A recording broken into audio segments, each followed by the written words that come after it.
Let's go to the other side of the world. Dr. Xavier Chen, CEO of CN Innovation and president of the Beijing Energy Club. Maybe he's in the perfect place one would want to be in when there's so much uncertainty and potential even war in Europe, near where Dr. Xavier used to live in Paris. But Dr. Xavier now in northern Thailand.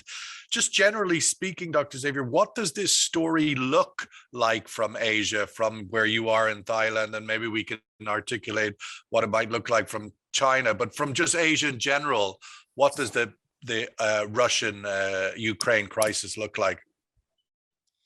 Well, good morning, everybody. So greetings from a very peaceful northern part of Thailand called Chiang Mai. So certainly from such a peaceful place, I and we do not want to see any war happening around the world. And what's happening in Ukraine and between Ukraine and Russia, and also confrontation between Russia and West, is really worrisome. But I would say, think that looking from Asia, it's not such a distant thing from us. Number one is this is part of a new political game change, and which is actually happening. So without the precedent, everything is under the making. So this is just a part of the global reformation process. And that's really involve all countries, not only just those concerned. Second, I would say the China role would be also very important because President Putin was in China and reached a number of agreements, in particular in energy, but I'm not sure if there will be some other kind of understanding between China and Russia. For example, in case of Russia invasion of Ukraine, what will be the Chinese position? So I would think that the Russia president, when he goes to China, this could be part of the agenda. So the China position in this is also very important. And then the third element, I would say that, from the Asia perspective, we now focus more and more on economic recovery, on regional cooperation. The RCEP, Regional Comprehensive Economic Partnership Program, went into effect 1st January this year. So this will boost the trade and investment among 15 nations of this ASEAN plus 5, Japan, Korea, New Zealand, Australia, and China. So, and then the fourth thing I would say that all these anxieties related to Russia-Ukraine situation, and also Christophe said, about the oil prices, and this will be very worrisome because this essentially, as you said, Sean, impact will be through the financial markets, and many of the oil products are traded in the financial markets, and Asian as a whole really rely on imports. China now is around 74% relying on imports. So any price hike will have macroeconomic impacts on the Chinese economy. So we, from an Asian perspective, we want not to have a war. Let's focus on cooperation and peace, and then recover from the COVID and put the world back in check. So I'm clear for not having war. Coming back to the point you made about this sitting, you made 4 points in your opening comment, but in the restructuring, global restructuring, could you please just speak a little bit more to that point as to what that exactly means?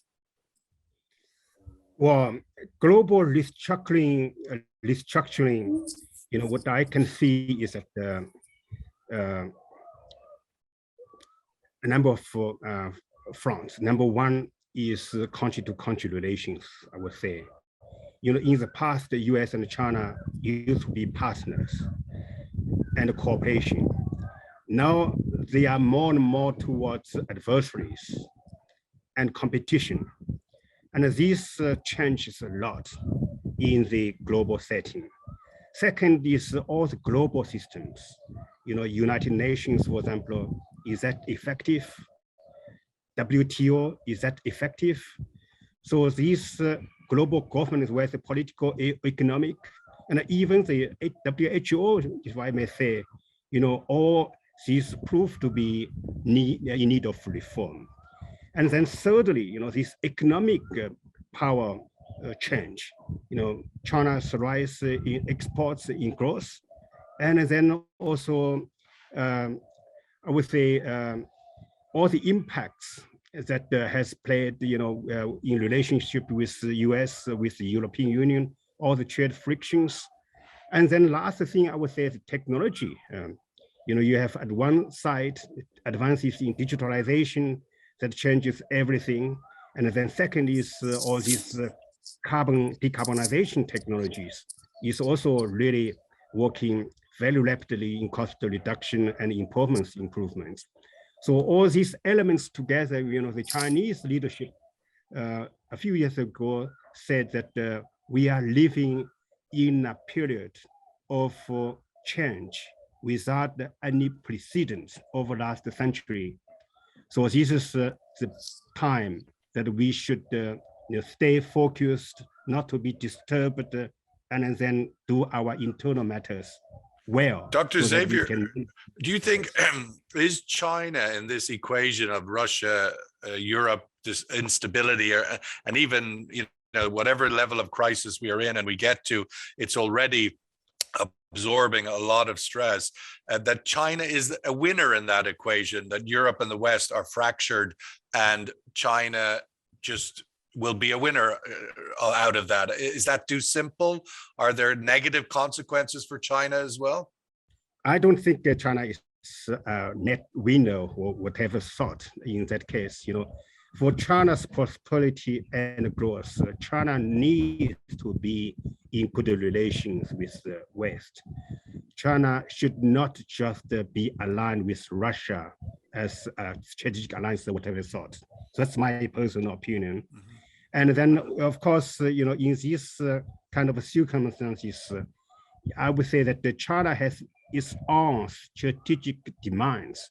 For example, also very much squeezed by the United States in all fronts. And you have also Taiwan issue, you have Hong Kong issue, you have so many other kinds of issues that China and the US is in confrontation. So when this power in confrontation and the other power is also in confrontation, and you find the nature kind of alliances, synergy, I would say, between Russia and China, try to help each other to solve its own, their respective problems. Given the moment that we're witnessing in Ukraine, China has been making for some time, big moves towards the transition, new energy sources.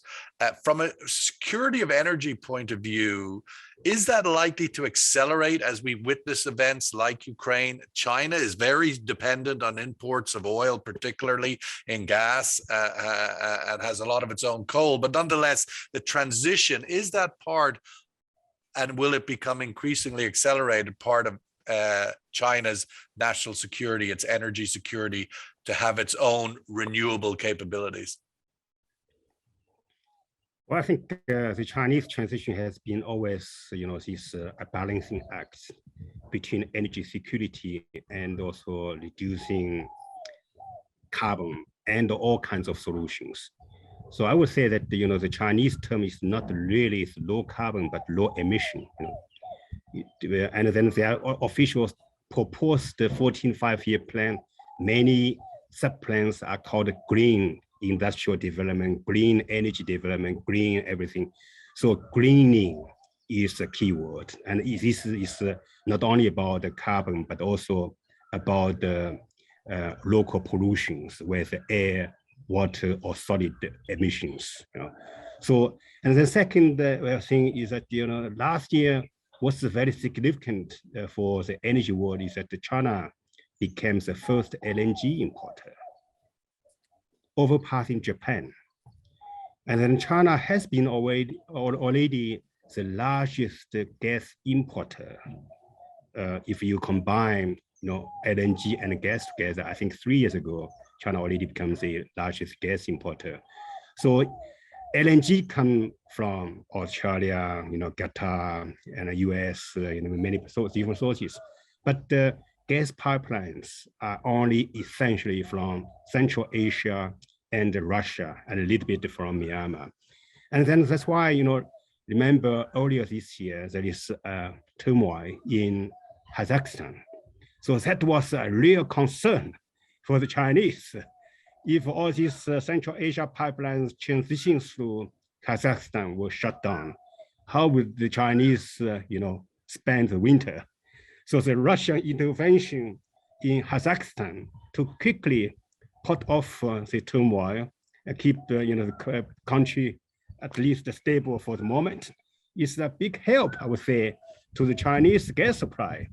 And then furthermore, Russia gas, many actually suspected, this power of Siberia would work. And it worked according to plan. And now they're planning to have a new one. So I would think, when last time we talked, I said that the China natural gas will continue to grow. And we will see the peak around the 2040. So still 20 years to grow. And then already, if you exclude the UK, from European Union, China is already the second largest gas market after the United States. And then even if you include the European Union, you would China would even if you include the UK in the European Union, I think next year or this year even, China would overpass the former EU, as a natural gas market. So I think natural gas developed very quickly because the Chinese view natural gas not as a transition fuel, but as a major fuel in the energy mix. And this will last in the foreseeable future, even in a period where China reaches carbon neutrality, gas will still be a very important part of the energy supply.